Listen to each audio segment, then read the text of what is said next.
Cofield and Company, Radio Row. Let's talk some football. Let's also talk a little social media. Mark Schlereth is in with Cofield and JVT.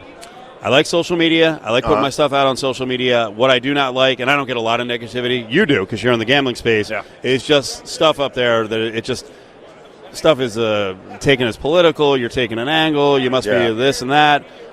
You got Stunt, and you're trying to clean it up and come up with a better space for sports talk. Yeah. The Stunt app, and I've been part of this since the beginning, but it's just a dedicated place for nothing but sports takes. You can post your takes. You can create a Trey Wingo and I do a live show every Monday night. So there's audio space, there's video space, you can monetize it, you can create. You get a lot of people say, "Oh, it's easy to do what you do. I could do." Okay, yeah, really? Come get a taste. Yeah. Come make some money on it then, if you want. You want to go that route, but it is completely dedicated to nothing but sports. Great audience, great sports fans on there. Tuesday night trivia for money every Tuesday night. So there's a lot of great things you can do. Like I said, Trey and I do an audio space or a audio show every Monday night at 6 p.m. Eastern. So just a great space, great app, and we're trying to grow it and create it. Is it a safe space for somebody like me that likes to talk win probability and analytics? Sure, absolutely. Absolutely. No. Just be right. Look at his mood change. Yeah, you just be right. That's all you got to be. Well, I was excited to talk to you because I'm very pro, win probability analytics, and I know you've been pretty vocal about this. Do you think there is a space in sports where both coexist? Well, I think it coexists now. Yeah. To a degree. I just think you've got to be, I think like anything, it's great to have information, right? It's great to have knowledge, but it's better to know what you're doing. And so, one of the things I always look at, people will say, well, 2-point conversions or whatever, for instance, got to go for these 2-point conversions. And I always say, well, how many 2-point conversion plays during the course of a week do you think we work on? Right. Ooh, I don't know. Do you have any idea? I'd say 3. Okay, we have one that we really like, maybe one other 2-point conversion that we have in the game plan. Okay. So if you get through those two, now you're into third down and short plays, or third down plays. Well, guess what happens when you're on the 2 or 3 yard line? The field condenses. Mm-hmm. So where you would normally be able to take a team and spread them north and south, now all of a sudden a linebacker that has to make a decision doesn't have to make a decision. He can play between the two and take away that space. So that play really is not that good. So ultimately, here's the other thing. 2-point conversion plays, how many times do you think we practice them? I'd say not once a week the way that you're presenting this. Right. So on Fridays, we do our goal line and our 2-minute. We'll run our 1 2-minute a 1 2-minute play, and we'll run our goal line plays. So it's 5 plays. And on a Friday, you're in shorts and a T-shirt. Right. So that's what you've practiced. So ultimately, when you sit there from the like I always say, math has never made one tackle or thrown one block, but when all of a sudden you put it into that context, there's not as much stuff that we have in that is something that we've really worked on during the course of the week. We've run our 2-point play one time, and we ran it in shorts and a T-shirt. Yeah. So it's just a different, from a context standpoint, I'm just giving context to the math, if that makes sense. TheStunt.com. Mark Schlereth sitting down with us, former NFL player, of course, very closely tied to Denver. Want to get to the Broncos here in a second. Damon is with us back in the studio, JVT, Cofield. I love the game. Watch this. I love the game that Dan Campbell coached. I don't like kicking field goals beyond 45 yards. I don't trust kickers. Okay. Am I dead wrong on this? Because here's what we fight against. If you watch a game and there's aggression and going for it on 4th down, you can't just analyze it based on the results. There's a process there, and the coach knows his team and can feel what's going on in the game. Yes, I agree with that, but I also agree with you also have to know kind of just because you've gone for it a bunch doesn't mean that that's the right decision there. And here's where I would look at it from a larger perspective on that particular one. Okay, you got 7 minutes left third quarter. It's 4th down and 2. Now that should have been complete pass, right? Yep. Should have been. But here's what I would look at. You had a 14-point lead. You make that field goal, 46 yards, right? Now you got a 3-score lead. Yeah, here's the other thing that happens to you, okay?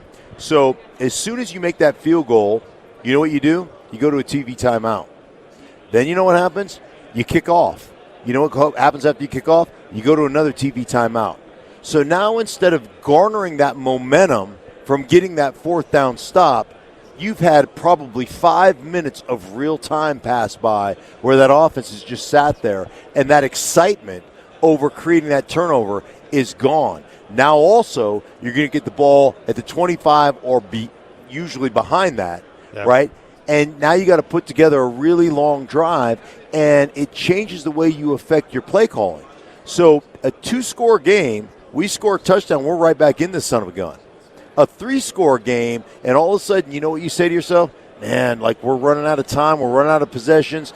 Maybe we don't throw the ball, or maybe we don't run the ball here. Maybe we throw it every down. And you know, for San Francisco, and here's the thing you got to understand about San Francisco, they are not a good static formation drop back team. It's not what they do well. What they do well is they run the ball and they set up their play action stuff off of that. When you have a 3-score deficit, all of a sudden you get out of that and you start saying, we got to throw it every down. So now that scenario is completely different when you think about it from a football perspective, not just, hey, the analytics tell me to go for it here. I got it. Touche. That's a good one. Well, I think so. Damon laughing in the back. Well, I'll say this, because I actually, as an analytics guy, what was surprising from my perspective in that game, the numbers actually said go for it at halftime. Right. Like when they had that 4th and goal from like the 2, that's the thing that was surprising to me was in all those situations, the win probability models would tell you to go for it, and Dan Campbell has generally done that. I was surprised that at halftime you can go up 28-7, and I was surprised he didn't do that. Yeah. It's just it's interesting. The whole thing is interesting to me. I created, because I'm not an analytics guy, but I created my own advanced analytics. I created my one stat, and I think it's going to catch on. It's called my boo rating, BOO, okay. And that's balls over your opponent. If you've got bigger balls than your opponent has, the odds are you're going to win. And so that's my new rating scale. Boo. Damon's back in studio. What do you got, Damon? Mark, I wanted to ask you, I was on the show a few years ago, and you said that not the best ability isn't availability, it's accountability. Do you think that coaches in those moments, like Dan Campbell did, they take enough accountability on themselves and not put it on the players? Yeah, I mean, Dan is. I love Dan Campbell, and again, just because, like I said, because you go for it all the time doesn't mean you should go for it all the time. And you know, I think you just have to feel the game. But Dan takes all that. He takes it all on himself. Like when you sit down and you talk to Dan, you walk in that building. Now I've walked in Detroit before Dan was the coach there, and I mean, it was just like. It felt like a gray cloud in that whole building. Sure. You walk into that building now, I mean, the energy of that building is awesome. The coaches want to be there. The players want to be there. The support staff wants to be there. And it's because of Dan, his ability to build relationships and his ability to do exactly that, to take accountability. So Dan is just like, hey, man, we're going to, like, this is what we do. We're going to go for it. And I trust you guys. And there's a beauty in that feel of your coach trusts you, and that empowers you as a player to take that responsibility on your own shoulders. He's like, hey, man, I'm giving this to you guys. I trust you. I believe in you guys, and you respond to that. That's it. That's a really good feeling. Did you like the frankness of his message afterwards, which was just like, we might not be back here, guys. This might be our best opportunity. Well, it's, hey, man, I won a Super Bowl 26 in 1991. 1992, we went to the playoffs. We had a lot of injuries that year. In 1993, I think we won 3 or 4 games. I mean, it can turn on you that quickly. So it's kind of the way it goes. TheStunt.com. You want to get up there, get information. Sports only platform, and Mark Schlereth is up there. Trey Wingo is up there. The best part about this is everyone listening, you can be up there. And stop telling us that you can do a sports talk radio show. Do it. I tell people all the time, there's all new entries to get into this business. If you think you're better than us, then get in. Don't be a pansy. Do it. Right. Monetize it. Go ahead. Yep. I mean, like I said, come get a taste. Let's see what you got. So I got 2 questions for you. Yeah. One on the Broncos. Who should the Broncos be more afraid of moving forward?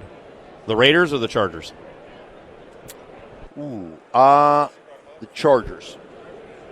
I mean, I would ask you, who's the Raiders quarterback? Incomplete right now. Yeah. Yeah, I was more going on the way the organization's structured, and I know Herbert's a big advantage. Yeah. But I will also mention the Broncos can't beat the Raiders for some reason. I don't get it. Even in down times, they can't do it. Yeah, I know it. It's so weird. And I'm a huge Raider fan because during my time with the Broncos, we were 11-1 against their punk asses. So they were our own personal good thing. So so I love the Raiders, but.